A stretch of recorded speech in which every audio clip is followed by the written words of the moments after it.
Alright, so in today's video, I'm going to be giving my fair share of experience when it comes to playing Hypixel Bedwars. Bedwars is probably one of the most competitive games in the Hypixel network since it's one of the most popular games on it. And if you want to get good at it, you've clicked on the right video. I'm going to be giving you 3 tips, then breaking them down into smaller tips so that you can get a better understanding of them.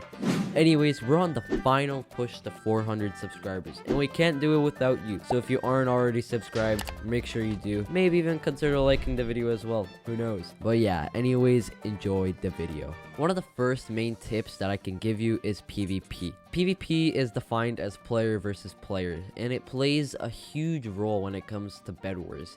And if you don't know how to PvP, you're screwed. Just kidding. You don't need PvP to win the game. It's just very hard to. So that's why practice makes perfect. Going out to practice servers to practice your PvP will really help. Not only does it make you get better at aiming, movement, it also helps you get better at fighting a variety of different people, because not every Bedwars fight will be the same. I suggest you going onto PvP land, as the server is specifically known to, PvP and 1v1 other players. Just think that it's the best PvP server out there. Now, this is the most important aspect of PvP, and that is fighting smart and using what you've got. Use your blocks to stop the enemy player's acceleration in order for you to start comboing them. Know also if you could take on or not, because if you go into a fight understacked and the other player is, maybe think again before going in. If you see that you have way fewer chances of winning the fight, take some time to get geared up, such as getting swords, armor, and upgrades, but I'll get into that a little bit later on. Using the map's layout is also a very good thing to do. This is something that I do a lot, and that is when I play on maps like Apollo, I like to place blocks in front of the stairwell while the enemy player is running up so that I could stop them and get some nice few hits on them. And now the final thing that I see a lot of new players do, and this is a huge mistake, and that is hesitating to get out there. What I mean by this is avoiding every fight possible, even sometimes not even leaving their base. Do not do this. The only way to get better at PvP is to actually do it, and if you don't win the fight, it's fine, because you still haven't lost the war. There are so many chances for you to redeem yourself in a Bedwars game. Taking fights like of your comfort zone, and it'll also give you the chances to try and get other beds in finals. Now let's move on to tip number 2. Tip number 2 is something that is very important to know and to have in mind, but it's not often talked about, and that is having good resource management. And this all really depends on the speed of your generator. In Bedwars, not all generators are the same. You got slow ones and you got fast ones. When on a slow gen map, buy an axe and nothing more than that. Why, you may ask? Because at the start of the game, no one has enough iron to buy endstone to cover their entire bed, but they do have enough to buy wood.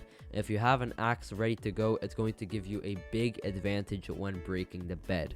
You may buy a pickaxe later on in the game, but there's no need, because rarely does someone swap to placing endstone or clay down very late into the game. As a bed defense for the slow gen maps, placing down wool is fine, but if you do want some extra protection, buying wood also works. On a fast gen map, I recommend getting all tools and enough blocks to get to the first base. The bed defense tactic stays the same, but I'd make it 2 layers of wool just so that it's not 1 layer protecting the bed. Now, the most important part about resource management is knowing what you need and why you need it. Remember, nothing is useless in Bedwars, unless you're obviously talking about bows, but other than that, nothing is useless. Before buying something, think twice if getting the item will really be a good investment or not. I'm talking about buying TNT, swords, or other random items such as pop-up towers. Don't buy an iron sword if you don't have iron armor yet, because iron armor is permanent, but iron swords aren't. Or, buying TNT when you already have all 3 tools. There's no logic behind that, really. Now, here's some good diamond upgrade tips. If you have 1 diamond, buy a trap. If you have 2 diamonds, buy a trap and put the extra one in your ender chest and save it for protection 1.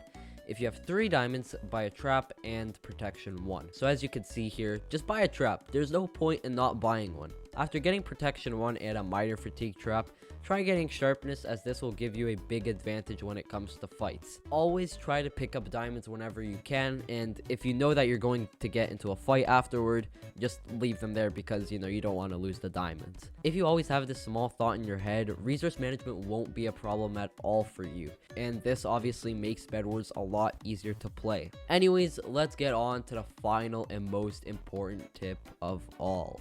Now, the final and most important tip of all is game sense. The definition of game sense is predicting the movements of the enemy players and being in the proper position to take appropriate action. Your skills such as your aim, crosshair placement, and your overall skills are what allow you to execute that action. If you have good game sense, Bedwars will be the easiest game you have ever played then. Without having good game sense, Bedwars will be really hard to master. So the first small breakdown tip that I can give you is knowing where to rush. There are 3 types of first rushes. You got side rushes, diamond rushes, and diagonal rushes. Each map has one of the 3 listed here. Not only knowing where to first rush is good, but knowing where to go after that. Say you have taken out your first rush and you see that the other enemy team base is next to you and is still alive. Going to their base is much more effective to winning the game instead of going around the entire map eliminating all other teams, because it makes sure that no one else that is near is going to come and get your bed. Not only where to rush benefits you in Bedwars, but knowing who's going to be a threat in your game. If you see someone's getting a lot of kills in beds, consider targeting them after eliminating your first rush. There's no problem in cross-mapping someone because they may be a threat, but make sure that no one else is going to your base while you're gone. And if they are, this leads to my third small tip here. Knowing when to void. Voiding means purposely jumping into the void to get back to your base as soon as possible. Don't make the mistake of voiding while your bed gets destroyed, because let's be honest, that wouldn't be very cool, would it? So just try to judge when to void. If you see that there's no point in voiding, don't. But if you do see that they're on top of your bed defense breaking in, I suggest you go to middle as soon as you can to get emeralds and, to get stacked as possible. Now, game sense could be hard to learn and master, and I get it. It takes time to really get good at it. But if you do get good game sense, you're basically the controller of the game and how it is being played by other players. So spend some time playing Bedwars and trying to develop the game sense, strategy, and it'll benefit you when playing Bedwars. And that was my final tip. So yeah, anyways, I really hope this guide can help you become the best Bedwars player that you can possibly be. There are obviously so many more tips that I could give, but this video would just last forever. These are just a few secret tips that I've picked up while playing Bedwars, and just a few of my own, to be honest. Anyways, I really hope you enjoyed today's video. Showing some love by liking and subscribing would mean a lot, as I spend so much time on these videos. Let's also try and hit 400 subscribers. That would mean a lot as well. Anyways, I'll see you next time. Adios.